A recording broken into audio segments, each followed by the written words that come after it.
Hey there everybody, it's Lynnea. I'm so excited to be taking part in the Holiday Lights Hop for Pear Blossom Press. So you're going to see me creating a light up card using the Pear Blossom Press Easy Light system.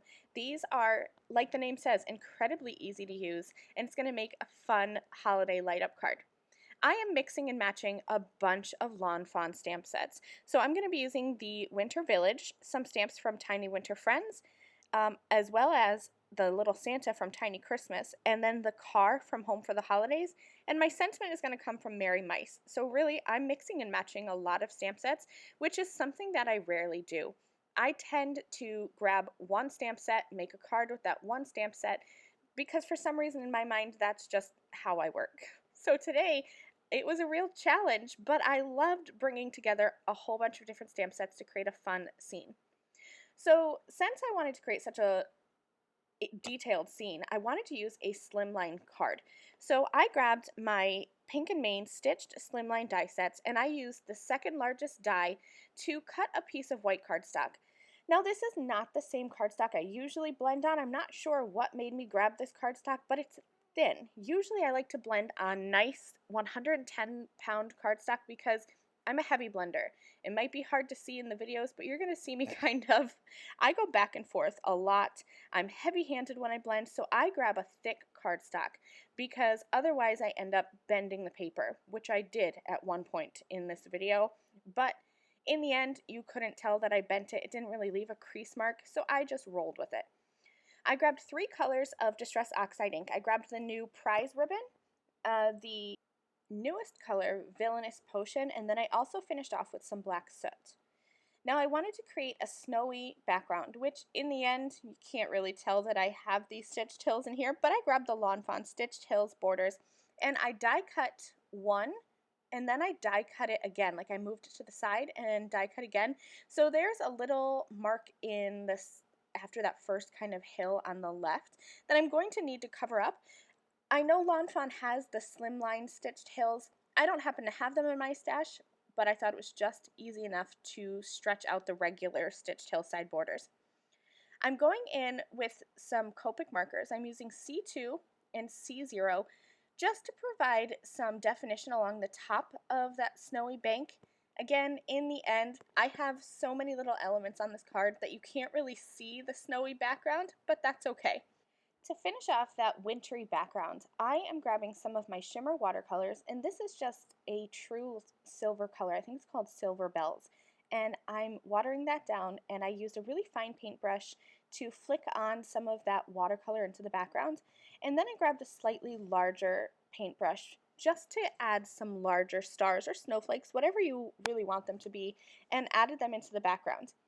Anywhere where I thought that the paint didn't get perfectly, I went in and I added the marks individually with my paintbrush.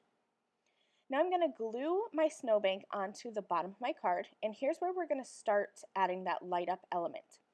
So I chose and stamped and colored a whole bunch of my images before filming. I used those same Lawn Fawn stamp sets that I mentioned in the beginning of the video, and I will be sure to link them in the video description below. I stamped and colored all the ones that I thought I would want to have. Including the stamping and coloring in this video would make this a 30-minute video. I color very slowly, and there are a lot of images here. So I colored them off camera and die cut them out. When I was planning my card, I knew that I wanted to light up these little street lights. My husband loves street lamps. I'm not sure why, but he does. So I knew that was the element that I wanted to light up. So I just laid out my houses and my little buildings in a really simple fashion. This isn't going to be maybe perfectly where they are, but what I really wanted to do was get placement for those street lamps because that's going to be what I'm lighting up.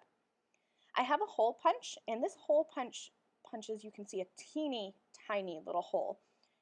I think that this is like 1/32 of an inch. It's tiny. It's a teeny tiny punch.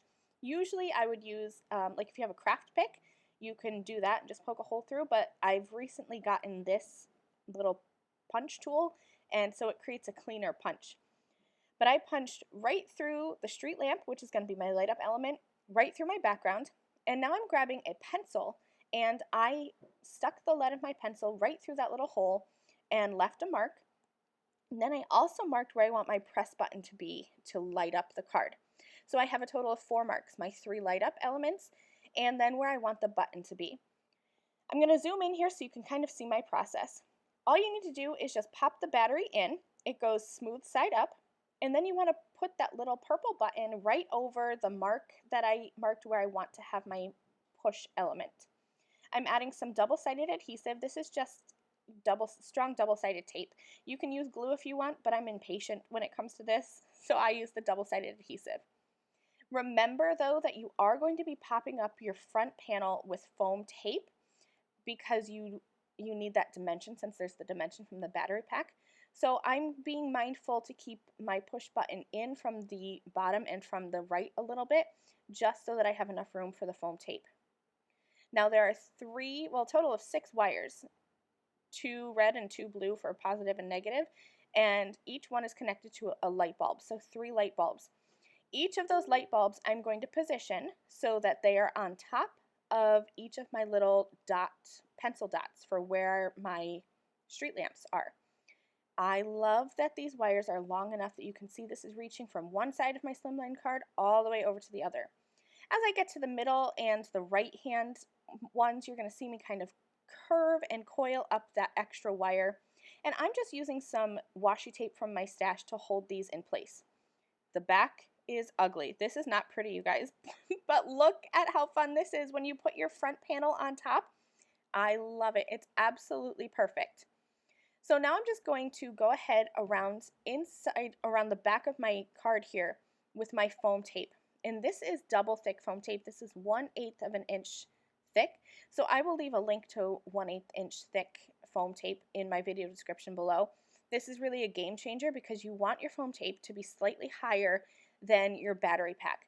Otherwise, your push button could get pushed down during transit, and then your lights won't light up by the time they reach your recipient. So a thick foam tape is a necessity here. And if you only have thin foam tape, you can double or triple up that width. So I added my foam tape all on the background of that card.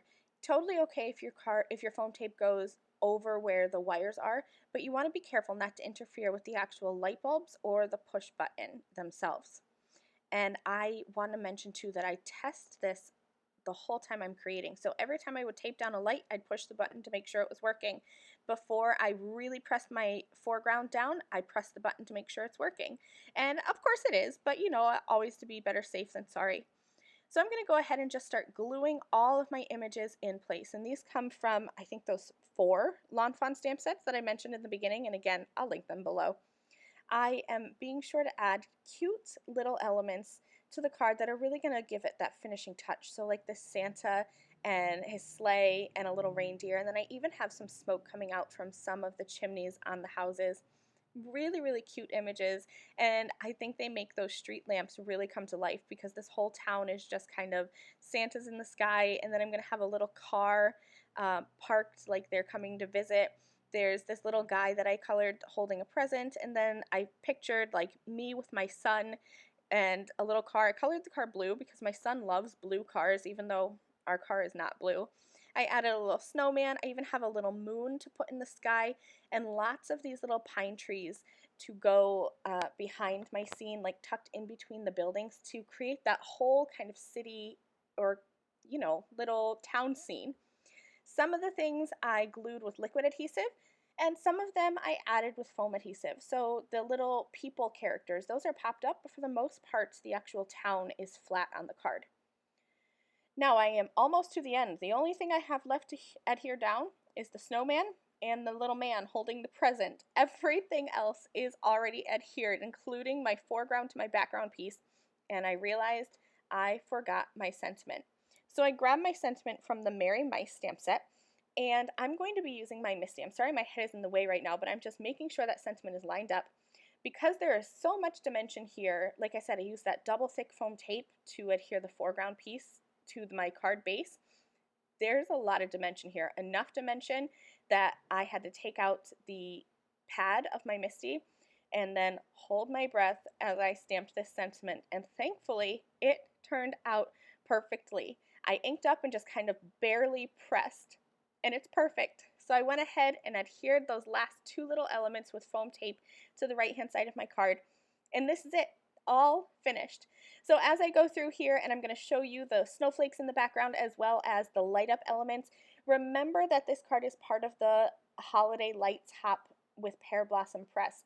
So you're going to want to leave a comment here and then hop along throughout the rest of the blogs. I'll leave my blog link in the video description below, as well as the link to the next person in the hop, for your chance to win a $50 gift card to Pear Blossom Press, so you can grab some of these easy lights for your crafting too. These lights are great for all kinds of cards, but I especially love them for the holidays. It's such a nice gesture, especially if you have a friend who's out of state or far away. It's nice to add a little something special. So thank you so much for watching. Here's a couple other videos I thought you might enjoy. Happy hopping. Bye, you guys.